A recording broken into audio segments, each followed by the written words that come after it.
All right, welcome to this month's Capital Markets Update and Outlook call. If you are new here today, joining us for the very first time, my name is Eric Hagan. I'm a financial advisor. I am president of Capital Consulting Group, or CCG. CCG consists of myself, of Chief Investment Officer Tom Fox, financial advisors Dan Oshman and Rana Grant, as well as our client support, John Knutson and Marilyn Westmark. Together, we steward long-term relationships with our clients and work only for our clients. Our goal is to put purpose behind your money. Our goal is really ultimately to help you make your next financial decision, and the one after that, a good one. We do this in two primary ways. One is personal wealth planning. We can help you see your entire financial situation, both today as well as every year into the future. If you'd like to learn more about this, if you're an existing client, you're not taking advantage of this, go watch the 2-minute video at clearfinancialfuture.com. I encourage you to plug into this service. And then secondly, through our fiduciary investment management program, something we call Smart Mix, where we give our clients life savings the attention it deserves. Whether you have $25,000 or $25 million, Smart Mix is our process for helping you get and stay invested right. And again, you can learn more about that at smartmixportfolios.com. I also want to extend a very special welcome to those of you who are watching in the recording. Thank you for taking the time out of your busy schedule to do that. Just a couple of housekeeping items here. Next month, of course, we do this call every month. Next month, we do have the option for you to join us in person at our office here in Eden Prairie. If you're not able to join us or you want to watch the recording later, we will be broadcasting it live from our presentation room. So if you'd love to come out, we'd love to have you. Presentation will start at 11 a.m. and then we'll have lunch afterwards. So I encourage you to stick around, and I would love to answer any questions that you have during that time as well. Additionally, every Monday morning, 9 a.m., I go live on YouTube and Facebook. We now have the option for you to join us on LinkedIn as well. Do a short recap of what's going on in the markets, and then an opportunity to kind of talk about things that we're watching for. I send an email out with all the information that we talk about, as well as our more longer economic update, usually at about 3 o'clock Monday afternoon. If you're not getting that email, I encourage you to go subscribe to that email list at our website, investwithccg.com. In that email, we'll also point to upcoming events, upcoming presentations. We have a fairly robust educational series. We call it Capital Classroom. Next week, we have a Medicare presentation. So if you're close to retirement, maybe in retirement, and you want to learn more about Medicare and you want to go deep, these presentations are intended to go deep. So we have Managing Healthcare Expenses in Retirement on September 29th. And then the week after that, we have 4 keys to making a difference in a family caregiving challenge. So if you are responsible for caring for a spouse or maybe a parent, that would be a great presentation for you to take a peek at. All of these presentations are recorded and stored on the website, so you can go back and view them at your convenience. Anything from protecting yourself online with cybersecurity type things to retirement, legacy planning, etc. So go to the events page on our website. You'll see past events, and there's a scroll feature. You can scroll back to all previous recordings. All right, with that, I'm going to turn it over to Tom. Of course, our agenda today, hear from our Chief Investment Officer, Tom Fox. He's going to talk about the headwinds. He's going to talk about the positives in the market, and then talk about the outlook for the rest of this year. Of course, Tom has a lot of experience in the markets, in the watching the economy, as you can see here on the screen. So I'll let you read through that. But with that, Tom, do we have you out there? I'm here. Thank you, Eric. Hello, Wonderful. everybody. Welcome. Good morning. What a cheerful morning today. The market's down again. And after Paul's messaging yesterday, which was very similar to the Jackson Hole message, which we'll talk about. But we're going to go through, look at all the negatives, the market worries, and then where we think things are going. And we have a list of positives, believe it or not. And our scenario, our future scenario has changed, and you're going to see that today. So take note of that. And the key, and I just wanted to put this right up front, the key to the direction of the stock market is this: will prices fall like a feather, as you see on the left side, or will they fall like a rock? And the outcome of those two different scenarios will determine where the stock market ends by the end of this year. And we'll give you our forecast as we move forward. But prices are key. Now, Jackson Hole, this is where some say that Fed Powell chairman got religion, and he decided we're going to bring the inflation rate down to 2%. And then also the CPI that came a few weeks ago did not help, because it was expected to come in minus 0.1. Instead, the CPI overall came in at positive 0.1, which is a little different because remember, it's still below the peak, and we'll talk about that. But it had a dramatic impact on the summer rally. As you can see in this chart, how fast the market was up, and now it's coming back down. And then yesterday, as Fed chairman announced the 75 basis point hike in interest rates, which everybody was pretty much expecting. There was probably 20-some% thinking 1%, but that did not materialize. And so he, in his language, remained very hawkish. But he made one sentence that Fed Chairman Powell said caught my attention, that the future of interest rates will be data-driven, which means we need a rock and not a feather, which we'll get more into. So I was thinking actually of making 2 pages because the list has grown so much, but we'll condense it down to our 1 page. And some of these are from last month too, because the worries are still out there. And this is what strategists are saying.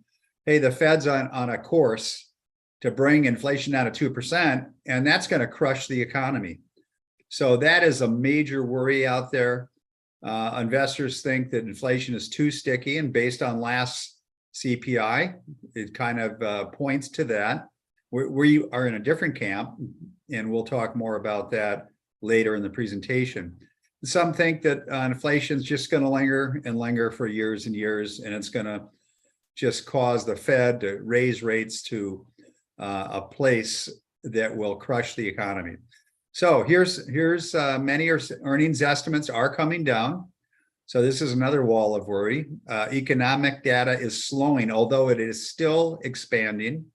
And by the way, the earnings estimates are not in a kind of a recession, but we have obviously the third quarter coming up in October. So we'll have to see where the earnings are at. We think they're going to be decent.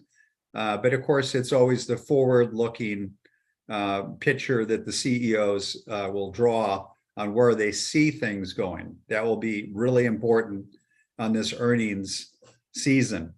So many think we're in a recession, or one is coming this year. We do not. We think there's a growing possibility of one in 23, but the door has not completely closed, that we could, the Fed could engineer a soft landing. But that probability has been decreasing. There's no question about it. Now, another problem is there's no fundamental reason for stocks to be going up at this point. And of course, now that the summer rally is deflating, if you care about earnings, economy slowing. And so I think it's not necessarily that. I think it's where the Fed's narrative is, where their stance is today, that they are extremely hawkish, and more hawkish than they were in the prior speech that Fed Chairman Powell gave prior to the Jackson Hole, which caused the rally. And what that tells me, we're going to look at this, there's a lot of money waiting to come into the market, and we'll talk more about that. So the other negative is that valuations haven't come down in this bear market. And by the way, we've been mainly in a correction. I think we were 5 days in a bear market. But everybody talks about a bear market. But today, we may end up back over that 20% for the S&P 500. But the vast majority of this year has been in the correction territory, and that's -10 to -19.99. So that's where we've been most time. I think as of yesterday, we're -19.8 or 9. So, but if the market holds down today, as it is, we'll probably be back in the bear market over 20%. But you got to remember, we've only been there a few days. So overall, the strategists have deep skepticism. The sentiment of investors is at rock bottom, even worse than the great financial crisis. Now, typically that is a point where you begin to see it's a contrarian indicator that there's a possibility of the spring being pushed too far down, that it will go up. But there is certainly many different strategists out there. And I don't think in the long career that I've had, I've never seen such a dichotomy of thoughts and ideas on where things are going to go. In the survey of investment strategists like me, I think their biggest problem is they can't really get a defined, firm direction on where markets are going. It's unprecedented. We're coming out of a 100-year pandemic, once in 100 years, and so we're running into things we've never seen before, and that's why there's such a variety of views out there. And we are one view, but we do look at all the other views out there, because we want, from our point of view, we want to incorporate all that and then come up with our own conclusions. All right, is there positives? Yes, there is. Inflation has peaked, and I think most strategists would tell you that they believe inflation has peaked. And when leading inflation indicators are falling, some are falling like a rock. And we're going to look at a graph, by the way. When inflation peaks, the market rallies. And we are seeing some of the leading inflation indicators that have not yet made their way to the CPI. I think we've said many times that there's a lag between a lot of these indicators that are falling like a rock before they migrate into the final print of the CPI. We hope it comes this next week, next month. And by the way, there are 3 more CPI prints before the end of the year. And if we see any good news out of those 3, 1, 2, or 3 of these CPI prints, this market may really rally hard, and we'll talk more about that.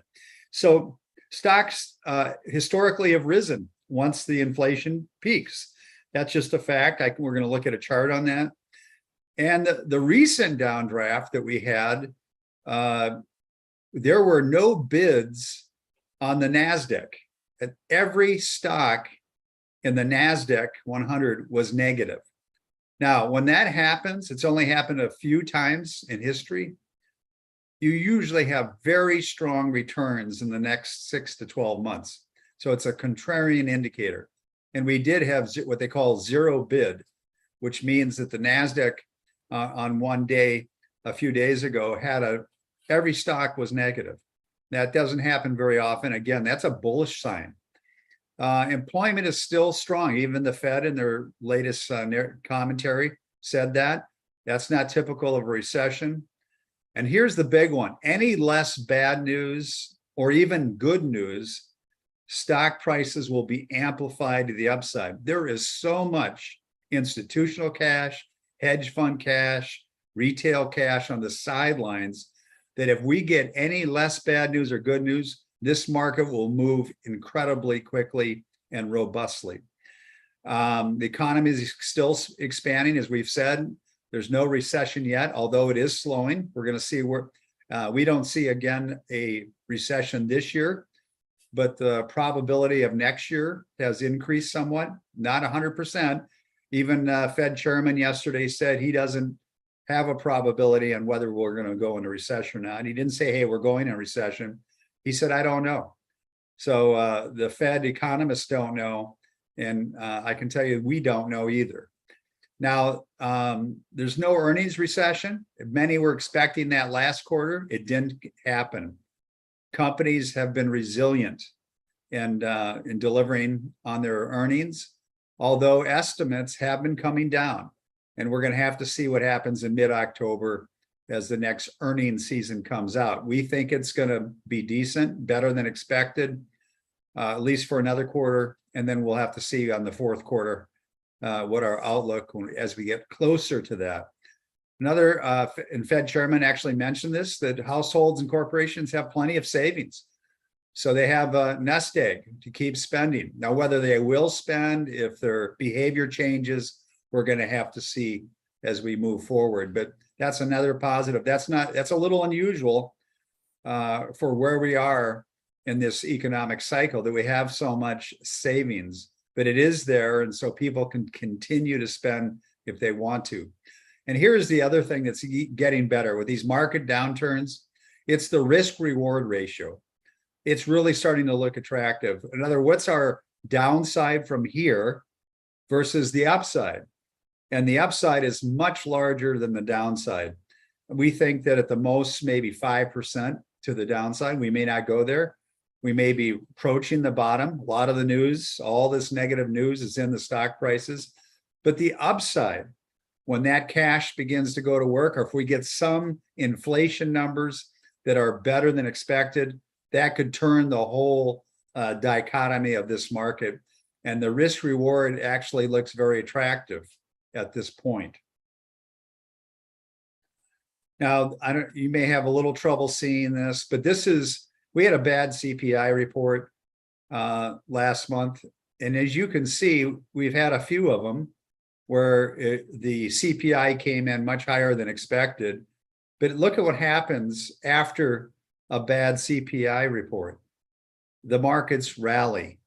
So the market drops initially in this bad CPI report, but then it rallies again. So historically, it's been a good time to buy when you miss on the CPI coming down and actually goes up. So that's been a kind of a buy signal. So that's an interesting, this was the 10 worst CPI reports, including the one we just had.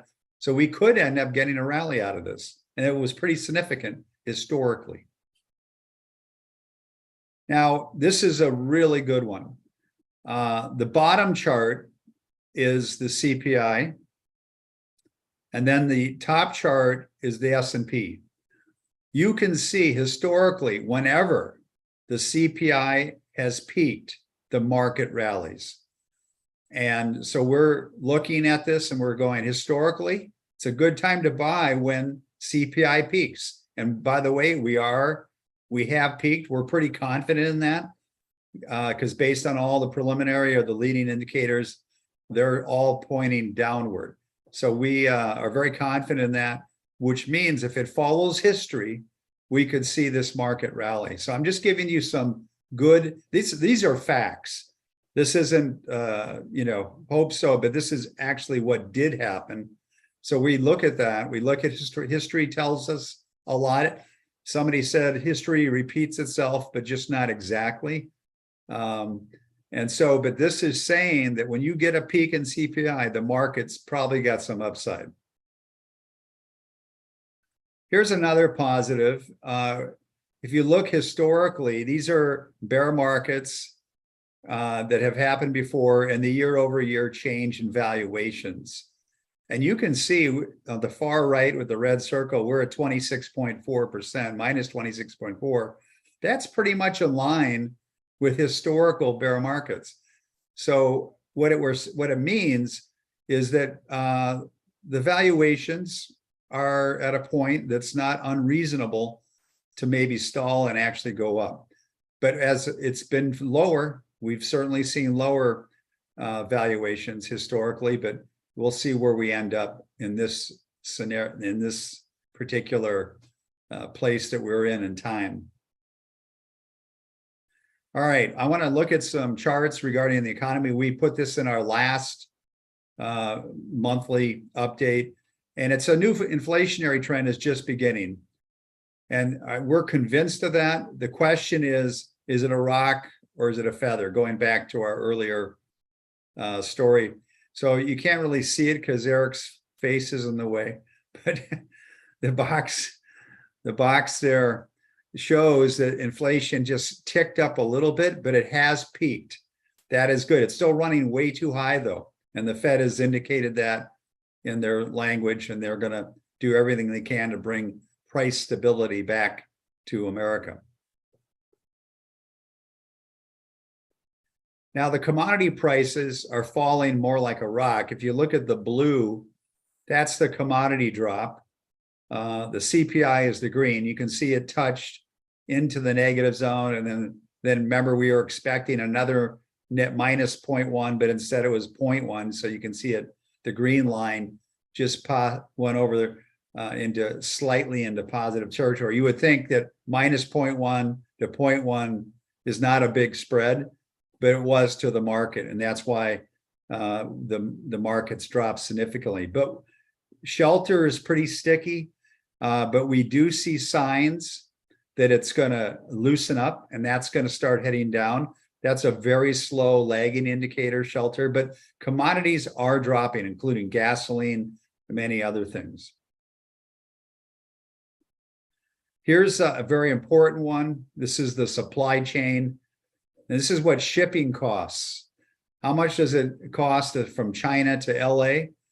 Well, we can see that prices have adjusted significantly. You can see the drop there on the left chart. And then if you look at prices paid for manufacturing services, which will eventually get to the consumer, to the CPI, you can see they're falling like a rock too. So there are some really good signs going on here. How much it costs to bring goods from China, and also what's going on in prices paid at the wholesale level. And you can see they're dropping, and that will make its way to the consumer and to the CPI. And so this was a recent take from the Federal Bank of New York, where the median prediction of 1 year and 3 year out inflation. And you can see that's falling like a rock too. Where is inflation a year from now? And you can see that it's rolled over hard, and that's heading down. This is the consumer expectation. And so this is another good sign that inflation is perhaps going to fall like a rock. We just got to see it get into the CPI. So here's our outlook. And I really thought through this a long time. So in the second half, inflation has peaked. That's a fact. Corporate earnings and revenues will be decent in the third quarter. Forward corporate guidance, which I talked about, will be very important. And we will avoid a recession in 22. Now, we're not saying what's going to happen in 23 yet, but certainly the probability of recession in 23 has risen significantly. We're not there yet. We're still thinking we may end up in what is called a soft landing. But you remember in our past reports, I talk about soft and soft, either a soft landing or soft recession. That has not changed. We're still on the soft or soft camp. If it's a soft recession, we don't think it's going to have too much more downside to the market. So that's where we're at right now. So our outlook has created two S&P 500 scenarios for the year end. One is the CPI in the next three prints falls like a feather, and then the CPI numbers fall like a rock. We don't know what's going to happen. If it falls like a rock, there's going to bring lots of money back into the market that's on the sidelines right now. And I'm holding in my 4,900 because I think this market could really roll up, and it will happen very swiftly if it falls like a rock. But if the inflation falls like a feather, then we're looking at 36 to 4,000 by the end of the year, which means we're kind of where we are right now, somewhere in the middle. So it doesn't go up much, or it maybe goes down a little bit and then rallies a little bit. But we need the CPI to be like a rock. And if that happens, you're going to see how fast this market will run up. And it will run very fast because that spring has been pushed down all the way. And if anything lets go of that spring, you're going to see this market rally hard, amplified to the upside. So that's our scenario. We've changed it a little bit. We were at 4,900, I think, last month, but with all that the Fed's been telling us and their direction on their interest rate scenario, we've had, and also the CPI report that came was higher than we expected.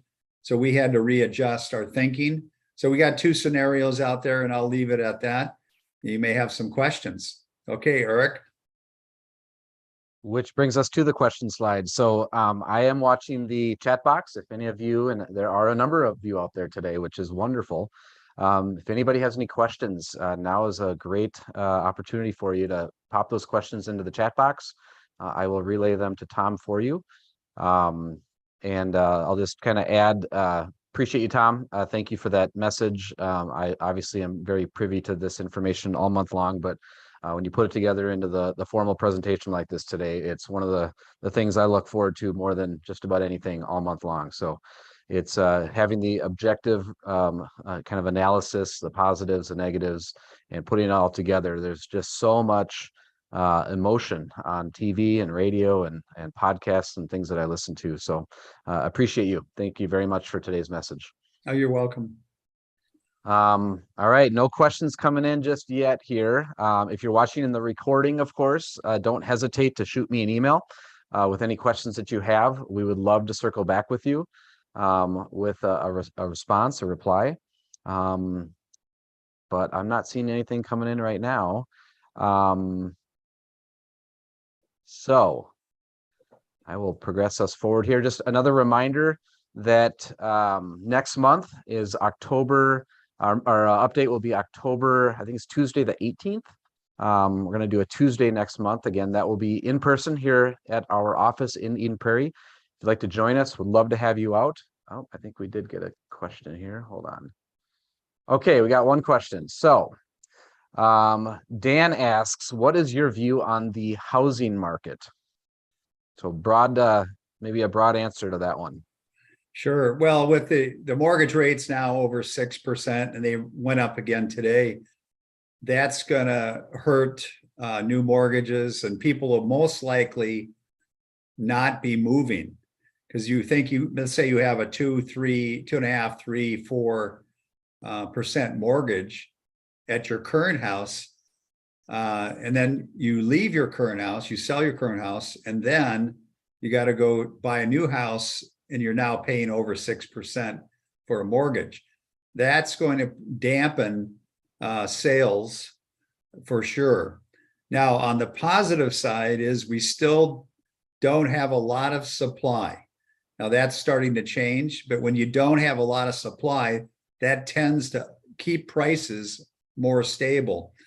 As we look out at perhaps the hottest real estate markets like Las Vegas or San Francisco, they're already seeing price drops. So I think that if you're in a area that's been hot, I think prices are coming down. But as long as the supply remains fairly low, that's going to be kind of undergird the pricing of homes. But they will come down, and especially in the areas that were super hot in terms of appreciation over the last several years. Yes. Very good question, Dan. Lots going on in the housing market, mortgage rates, all of that. So I appreciate your question. Thank you. All right, let me check a couple of spots here. I don't see anything else at this moment. So again, all of you clients who are on the call today, thank you so much for taking some time out of your busy schedule to be here. We do appreciate you doing so. This is one of the primary ways that we get this important information out every month. So thank you for being here today. Appreciate you very much. For all of you that are new here, thank you as well. And then, of course, those of you watching in the recording, appreciate you being here. I think that's going to be it for today. So Tom, thank you again. Hope everybody has a wonderful rest of your day. And that concludes our monthly update.